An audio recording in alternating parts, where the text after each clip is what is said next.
തമിഴ്നാട്ടിൽ വിജയ് സർക്കാർ വലിയ ഭൂരിപക്ഷം തെളിയിക്കുകയാണ് നിയമസഭയിൽ. ഇത് പ്രതീക്ഷിച്ചതാണ് എങ്കിൽ പോലും നിയമസഭയിൽ അങ്ങനെ സിംഹഭാഗവും പിന്തുണ ഞങ്ങൾക്കാണ് വിശ്വാസം നേടുകയാണ്. 144 പേരാണ് വിജയ് സർക്കാരിനെ പിന്തുണച്ചത്. 22 പേർ മാത്രമാണ് എതിർത്ത് വോട്ട് ചെയ്തത്. വിശ്വാസ വോട്ടെടുപ്പിൽ നിന്ന് DMK വിട്ടുനിന്നു. അണ്ണാ DMK പിളർന്നു എന്നുള്ളതാണ് ഇതിൽ ഏറ്റവും പ്രധാനപ്പെട്ട കാര്യം. KP ശ്രീധരൻ വിവരങ്ങളുമായുണ്ട്.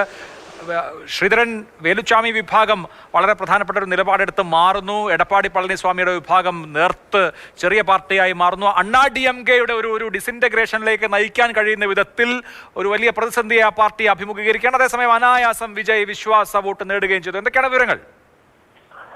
144 പേരുടെ പിന്തുണയാണ് വിജയ്ക്ക് ലഭിച്ചത്. കോൺഗ്രസ്, VCK, CPM, CPI, മുസ്ലിം ലീഗ് പാർട്ടികളുടെ പിൻബലത്തിൽ നേരത്തെ തന്നെ 119 പേരുടെ പിന്തുണ ഉറപ്പിച്ചിരുന്നു. ഇതോടൊപ്പം തന്നെ TTV ദിനകരന്റെ അമ്മാമക്കൾ മുന്നേറ്റ കഴകത്തിന്റെ ഒരു MLA കാമരാജ്, അദ്ദേഹം കൂടി സർക്കാരിനെ പിന്തുണച്ചു. ഇന്നലെ വിജയെ പുകഴ്ത്തി സംസാരിച്ചതിനെ കാമരാജിനെ പാർട്ടിയിൽ നിന്ന് പുറത്താക്കിയതാണ്.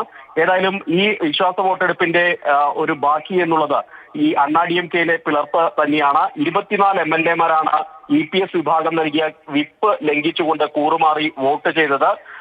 ഈ CV ഷൺമുഖം, SP വേലുമണി വിഭാഗത്തിലെ 24 MLA-മാരെ അയോഗ്യരാക്കാനുള്ള നീക്കങ്ങൾ ഇനി EPS വിഭാഗം നടത്തും. ഏതായാലും ജയലളിതയുടെ മരണശേഷം ശോഷിച്ചു പോയ അണ്ണാ DMKയിൽ ഒന്നുകൂടി പിളരുന്നത് ആ പാർട്ടിയുടെ നിലനിൽപ്പിനെ തന്നെ വല്ലാതെ ബാധിക്കുന്ന തരത്തിലേക്ക് തന്നെ പോകും എന്നുള്ള കാര്യത്തിൽ സംശയമില്ല. ഏതായാലും DMK ഈ വോട്ടെടുപ്പ് ബഹിഷ്കരിച്ച് നേരത്തെ തന്നെ ഇറങ്ങിപ്പോയിരുന്നു. അതായത് പ്രത്യേകിച്ച് NDA ഘടകകക്ഷിയായിട്ടുള്ള AMMKയുടെ പിന്തുണ ഉറപ്പാക്കാൻ പിൻവാതിലൂടെയുള്ള ഒരു ശ്രമം വിജയ് നടത്തി എന്നുള്ള ഒരു ആക്ഷേപം കൂടി ഈ ഉദയനിധി സ്റ്റാലിൻ പ്രസംഗത്തിൽ നടത്തിയിരുന്നു. ഏതായാലും ഇതിന് പിന്നാലെ വോട്ടെടുപ്പ് തുടങ്ങുന്നതിന് മുൻപേ DMK ബഹിഷ്കരിച്ച് പുറത്തേക്ക് പോവുകയാണ് ചെയ്തത്.